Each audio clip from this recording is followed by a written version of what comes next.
Bonjour à tous et bienvenue sur Matez-vous au travail. Les secondes, on se retrouve aujourd'hui pour une nouvelle séquence, la séquence de statistiques. C'est une séquence très très facile car elle reprend toutes les notions qui ont été vues au collège et on fait de la répétition. Alors on va parler il y aura du vocabulaire, on va parler de moyenne, on va parler d'étendue, on va parler de quartile, on va parler de diagramme en boîte, mais aujourd'hui je vous propose de relire le cours, de lire le cours, de le faire ensemble. Donc le cours, vous le retrouverez en fichier PDF sur Pronof dès aujourd'hui. Ce que je vous conseille vivement, c'est de prendre le temps de recopier ce cours avec votre écriture manuscrite, parce qu'on retient plus facilement le cours lorsque on l'écrit soi-même. Nous allons le lire ensemble. J'allume mon iPad. Et c'est parti. Donc là, vous voyez, premièrement, le grand 1, c'est le vocabulaire. Donc on peut associer, on a déjà fait la probabilité, on peut associer le vocabulaire de statistique à de la probabilité. Donc là, vous voyez, on partira toujours avec des différents exemples parce que c'est beaucoup plus simple d'associer un exemple à un vocabulaire de statistique. Rappelez-vous, dans les probabilités, on appelait ça un univers. On travaillait sur un univers de résultats. Et là, dans les statistiques, on appelle ça une population. Donc c'est pour ça que réaliser une étude statistique, ça consiste à classer des individus. Donc les individus, ce sont les éléments dans l'univers. Donc les individus, ce sont les éléments de la population. Population, c'est global. Et on effectue forcément une étude statistique, ce qu'on appelle un caractère. Donc c'est un caractère soit quantitatif ou soit qualitatif. Donc le caractère quantitatif, c'est quand il est rapporté à un nombre. Par exemple, lorsqu'on étudie les tailles des personnes dans une classe ou l'âge des personnes dans une classe. Donc là, on a une quantité, donc on a une valeur chiffrée. Et la qualitative, ce qu'on ne fera pas dans cette étude, dans cette séquence, la qualitative, c'est par exemple si on répondait à la question êtes-vous marié, oui ou non? Ou si on considérait une étude sur la couleur des cheveux dans une classe, là vous voyez bien que les réponses sont brun, châtain, roux, blond. Et là ce ne sont pas des valeurs chiffrées, ce sont des qualités.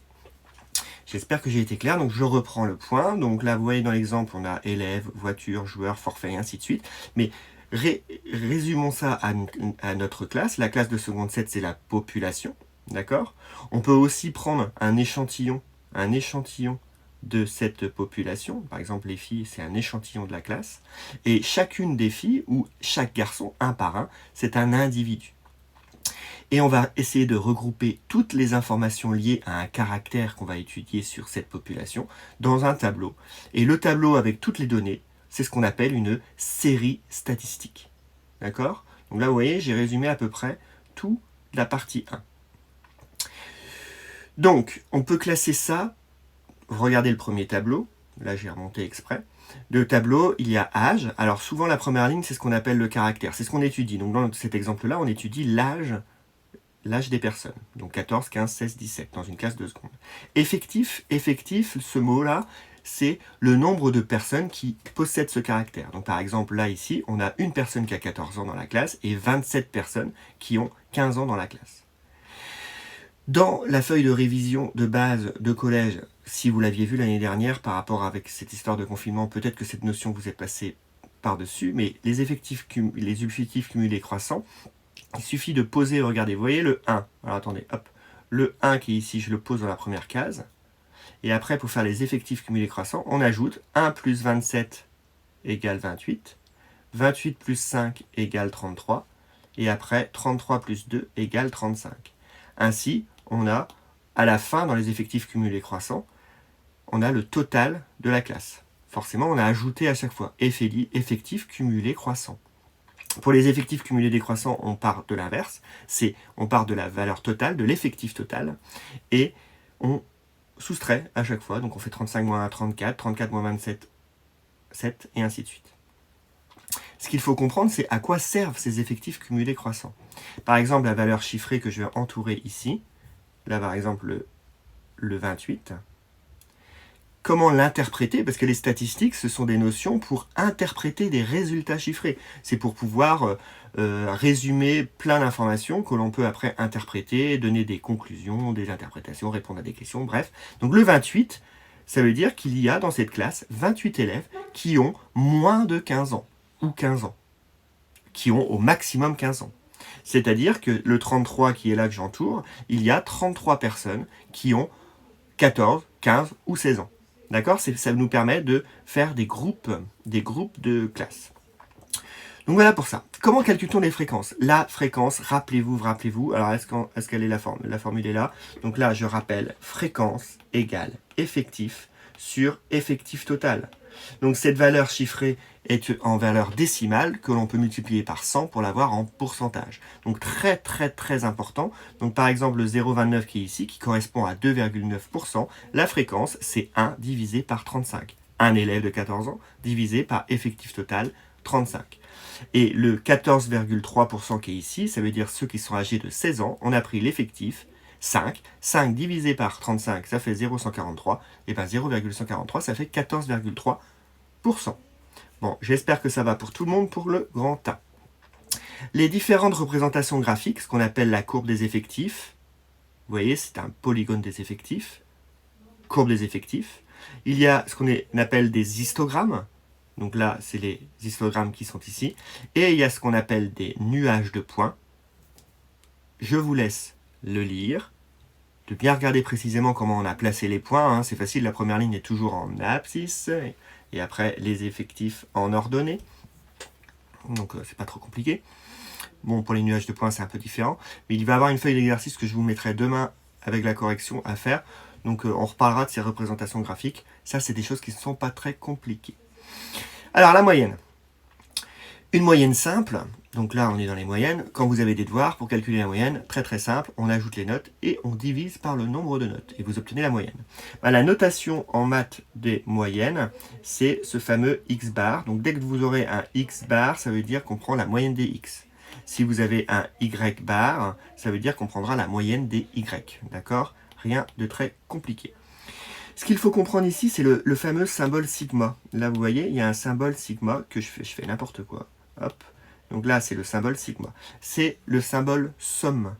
Donc en gros, c'est pour contracter l'écriture de la somme. Donc je vous le montre ici. On aurait pu écrire ça. Alors là, c'est très moche. Je vais refaire mon égal. Égal.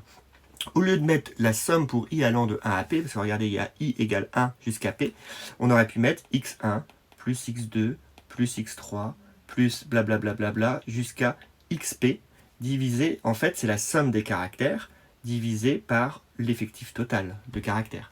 Et au lieu d'écrire x1 plus x2 plus x3 plus 3 petits points plus xp, nous avons cette nouvelle notation, ce qu'on appelle la notation somme, et donc c'est la somme pour i allant de 1 jusqu'à p des xi. Est-ce que ça va? Oui. Bon, cette notation, il faut juste la connaître en secondes, et vous allez vous l'approprier à partir de l'année prochaine quand vous ferez des suites numériques, pour ceux qui ont pris la spécialité. Donc là, on a l'exemple des notes. Vous voyez, 13 plus 11 plus 12, et ainsi de suite. On obtient 96. 96 divisé par 8 égale 12. C'est ce qu'on appelle la moyenne. Il existe aussi des moyennes pondérées. Alors là, c'est ce que vous faites quand on a des coefficients. Par exemple, quand un devoir est coefficient 2 et l'autre coefficient 1, vous faites, par exemple, on a un devoir à 14 coefficient 2 et un devoir à 11 coefficient 1. Pour calculer la moyenne, on fait 14 fois 2 plus 11 fois 1 divisé par 3. Parce que c'est comme si on avait compté le devoir 2 fois. Voilà, c'est ce qu'on appelle une moyenne pondérée. On verra ça par la suite dans les exercices. Donc là, vous voyez, on reprend encore la notation sigma avec les sommes, parce que là, j'aurais pu écrire x1, n1, parce que x1, c'est la note, et n1, c'est le nombre de coefficients, hein, le nombre de fois que la note apparaît, x2, n2, plus 3 petits points, xp, np, divisé par, hop, je fais le trait, divisé par le grand effectif, l'effectif total. Et là, vous avez ce qu'on appelle la moyenne pondérée. Je vous laisse lire l'exemple. Il faut le lire. Il faut à chaque fois lire les exemples. Alors maintenant, on va arriver sur ce qu'on appelle les caractères de dispersion.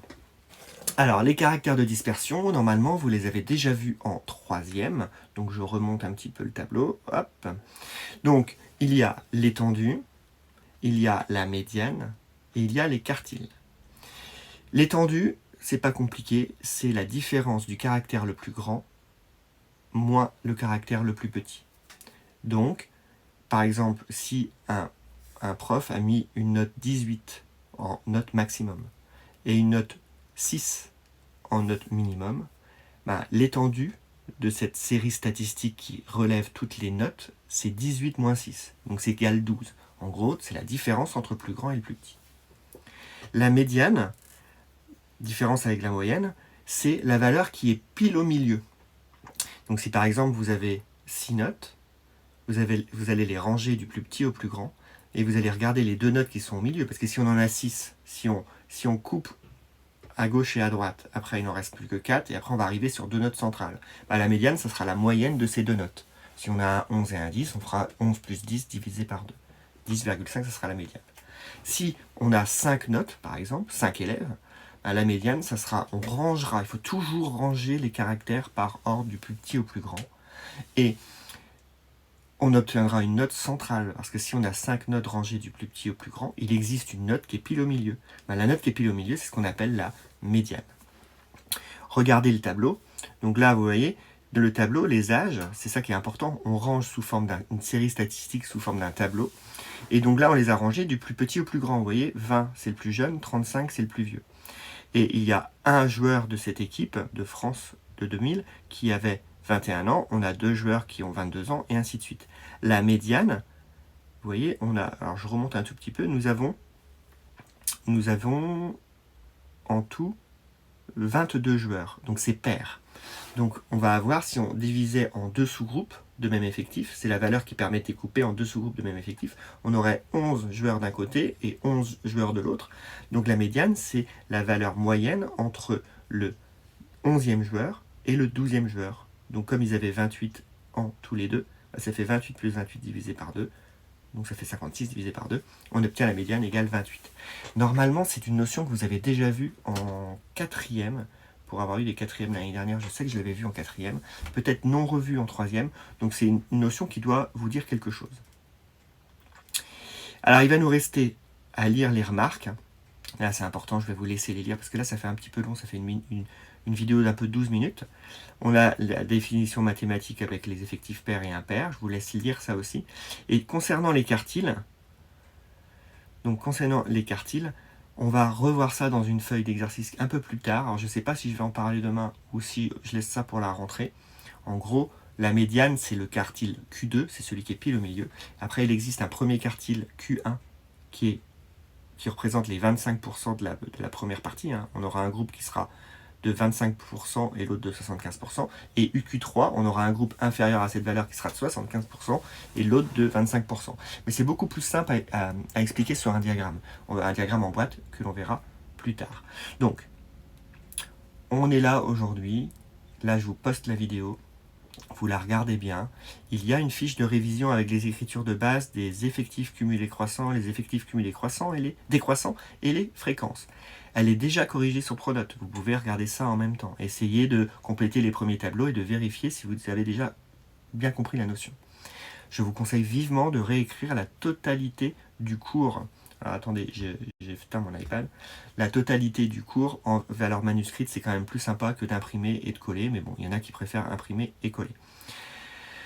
Il y a des exercices sur les moyennes à calculer, c'est des exercices de base, comment calculer différentes moyennes. Il y aura la correction en vidéo demain, on en reparlera ensemble. Et je finirai par les phénomènes de dispersion, vous aurez des tableaux à faire pour déterminer la médiane, l'étendue et les quartiles. Je vous souhaite une excellente journée. N'hésitez pas à m'envoyer des petits messages par mail si vous ne comprenez pas. Je n'ai pas reçu toutes les photos des recettes cookies. J'ai apprécié ceux qui m'ont envoyé ça hier. Bon, il y en a qui n'ont pas eu le temps parce qu'ils n'avaient peut-être pas les ingrédients pour faire les cookies. Mais j'ai bien apprécié aussi certaines photos avec les notes de vos parents et de vos frères et sœurs. Pour ceux qui n'ont pas envoyé, essayez de l'envoyer aujourd'hui. Je vous souhaite une très très bonne journée. Et n'oubliez pas, matez-vous au travail.